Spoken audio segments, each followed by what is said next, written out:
नमस्कार। शब्द विन्यास 666 पर आप सभी मित्रों का पुनः पुनः स्वागत और अभिनंदन। कहानियों की इस श्रृंखला में आज की कड़ी है ममता कालिया जी की कहानी दाम्पत्य। तो चलिए सुनते हैं एक छोटी परंतु सशक्त कहानी दाम्पत्य। तो सुनना प्रारंभ करें। उसने पास के पलंग पर सोई अपनी पत्नी की ओर देखा। उसे हैरानी हुई कि कोई बोलता हुआ इंसान इतनी जल्दी गहरी नींद में कैसे सो सकता है। सोने से पहले उसकी पत्नी का आखिरी वाक्य था, नल बंद कर दो, नहीं सवेरे पढ़ पढ़ कर जगाएगा। उसने उठकर नल बंद किया और पत्नी से कहने ही जा रहा था कि जिस दिन बेटू टाइम से सो जाया करे उस दिन तो कम से कम उसे कोई और बात करनी चाहिए। उसने देखा पत्नी करवट लेकर गहरी नींद में गुड़प हो चुकी है। आलोक काफी उदास हो उठा। यह ठीक है कि उनकी शादी को 20 साल हो चुके थे और बेटू भी 15 का था, पर इससे सुनीता को यह हक नहीं मिल जाता कि वह इतनी जल्दी बिस्तर पर लेटते ही नींद में गुड़प हो जाए। बगल के कमरे में बेटू कान पर वॉकमैन लगाए लगाए सो गया था। आलोक ने धीरे से वॉकमैन ऑफ कर कानों पर से हटाया, बिजली बुझाई और बरामदे में अपने बिस्तर पर आ गया। उसकी बड़ी इच्छा हुई कि सुनीता इस वक्त जागी हुई होती। वे दोनों चाय बनाते और चाय पीते हुए उसे वह उन ख्यालों के बारे में बताता जो अक्सर उसे आते रहते हैं।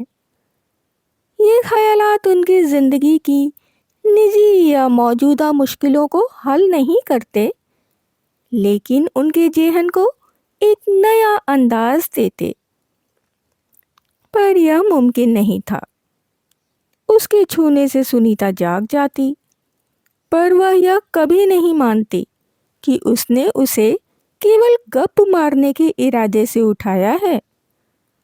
यकीनन वह उठकर वही कहती जो वह अक्सर कहती है, हे भगवान, तुम अभी तक सोए नहीं?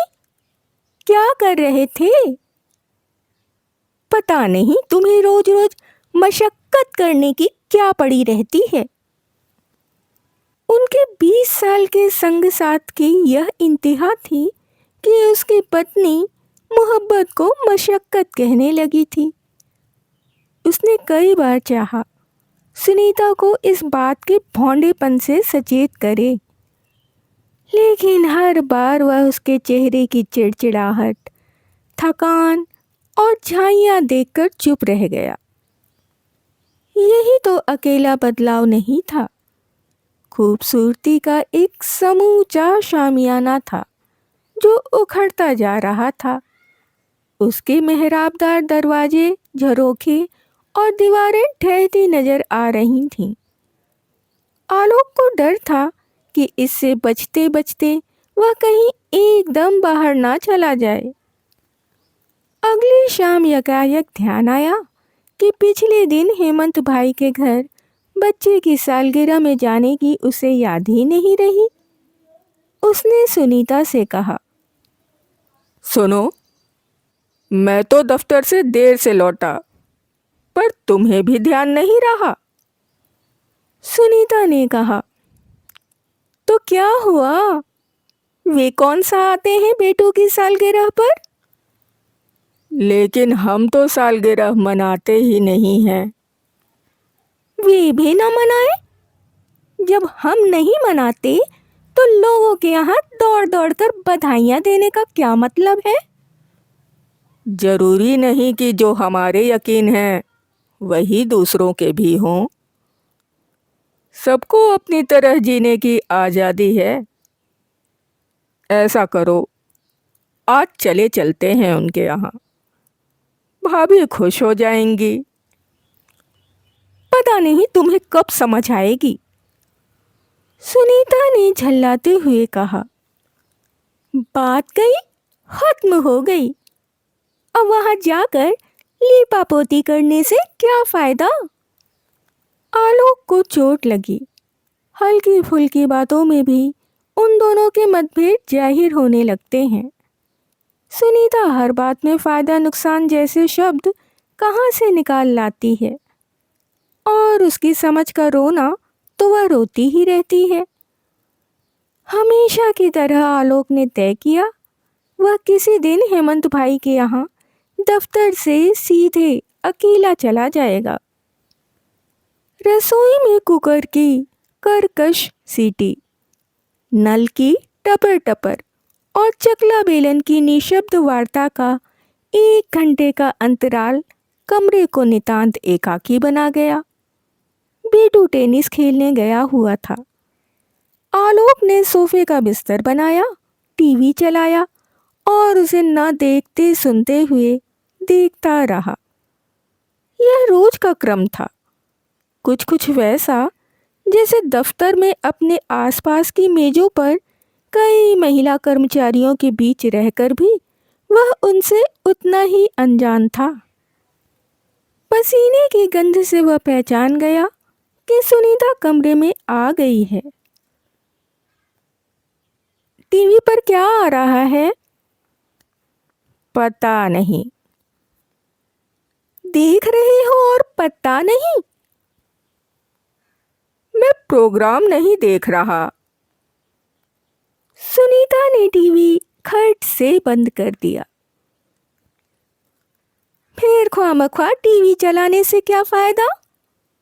ऐसे ही बिजली की बर्बादी।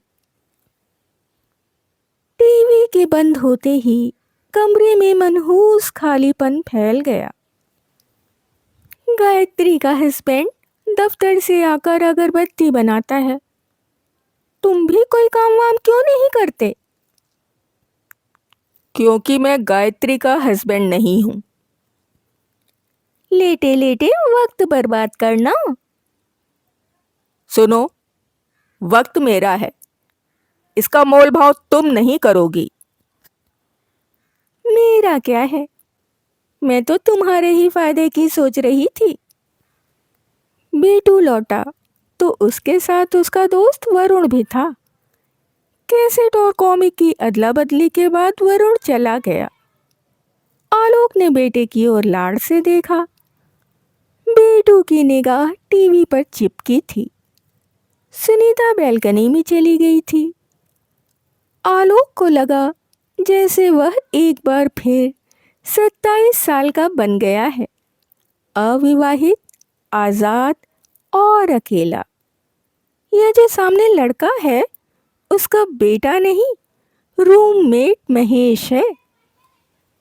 यह फीलिंग बहुत देर के लिए नहीं थी। कॉलोनी के विपिन तिवारी और उनकी पत्नी सुधा उनके यहाँ आ गए। उसे एक बार फिर अपनी सहन शक्ति जुटाने की जरूरत महसूस हुई।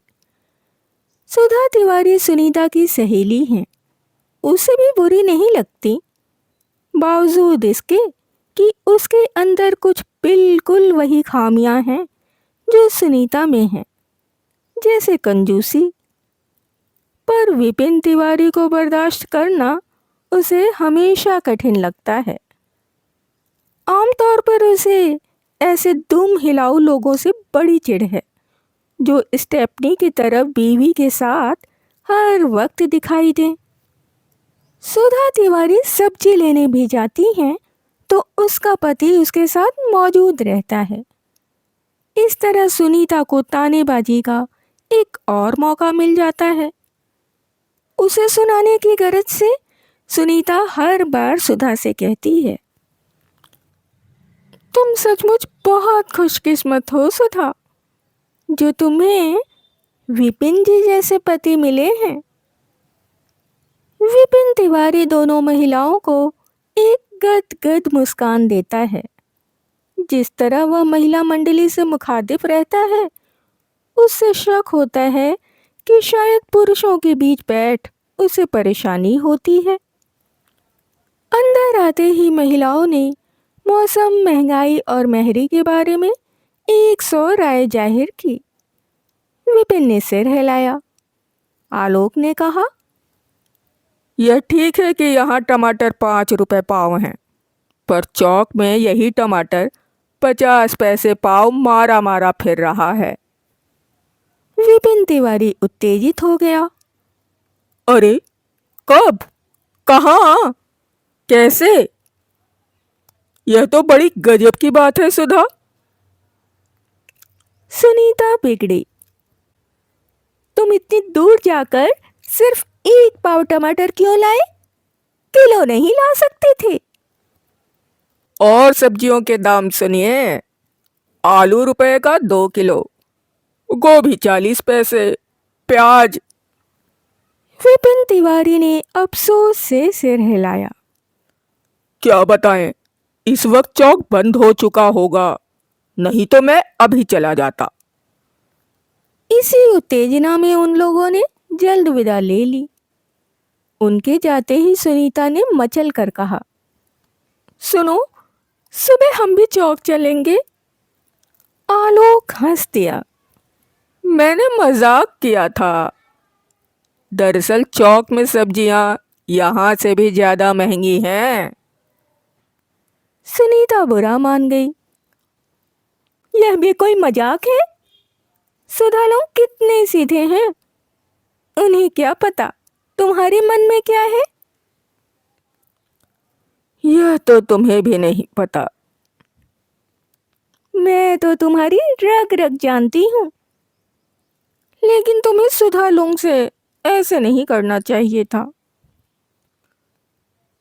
यह तुम्हारी सुधा तो फिर भी ठीक है, पर वह जो सुधा लोग है ना, मुझसे बर्दाश्त नहीं होता। क्यों? क्या खराबी है उनमें? इतना सीधा तो है बेचारा। यही खराबी है उसमें। तुम्हें तो बस लुच्चे लफंगे अच्छे लगते हैं। जैसे वह था, क्या नाम था उसका, तुम्हारी लोई ओढ़कर गया था, आज तक नहीं लौट आई। और वह छाता, तुमने अपने दोस्त बेदर्द जी को पकड़ाया, वह कभी वापस आया? आलोक चुपके से दूसरे कमरे में खिसक गया। वह जानता था इस वक्त पिछले 20 बरस के नफे नुकसान गिनाए जाएंगे। हर दोस्त के आचरण की चीरफाड़ की जाएगी। वह इस बमबारी का सामना क्यों करे? पत्नी की चिल्लाहट धीरे धीरे बड़बड़ाहट और उसके बाद भुनभुनाहट में तब्दील हो गई। थोड़ी देर बाद कमरे का दरवाजा बंद हुआ, बिजली बुझी और वहां सन्नाटे की चादर तन गई। दूसरे कमरे में सिगरेट फूंकते हुए आलोक को लगा उसका दाम्पत्य जीवन बहुत गलत चल रहा है। इसे सुधारने के लिए उसे एक नया 20 सूत्री कार्यक्रम तैयार करना होगा। वह चाहता तो साइड टेबल से उठाकर कागज और पेन लेकर वे सब बातें नोट कर डालता जिनसे उसकी पत्नी चिढ़ती है। लेकिन उसे यह कोशिश बचकानी लगी। अपने 20 साल पुराने दाम्पत्य जीवन पर इतनी माथापच्ची उसे गवारा ना हुई। बहरहाल सहमति, सहानुभूति, सहयोग, संजीदगी और सहन शक्ति जैसे कुछ शाश्वत सूत्र सोचते हुए वह सो गया। अभी आप सुन रहे थे ममता कालिया जी की कहानी दाम्पत्य। कहानी के बारे में अपने विचार हमारे साथ अवश्य ही साझा करें। यदि कहानी आपको पसंद आई हो तो आप इसे लाइक कर सकते हैं, मित्रों और परिवारजनों में शेयर भी कर सकते हैं। जो भी सदस्य पहली बार चैनल पर आए हैं वो चैनल को सब्सक्राइब कर लें और बेल आइकन को दबाना बिल्कुल भी ना भूलें। कहानियों और उनके प्रस्तुतिकरण से संबंधित यदि कोई विचार, सुझाव आलोचना या फरमाइश आपके पास हो तो उसे कमेंट्स के जरिए हम तक आने दें। इसके अतिरिक्त अपने पसंद की कोई कहानी, उपन्यास या अपने पसंदीदा किसी लेखक की कोई रचना यदि आप हमारे द्वारा इस मंच के द्वारा सुनना चाहते हैं तो उसके लिए भी आप हमें कमेंट्स में लिख सकते हैं। अभी के लिए विदा। शुक्रिया।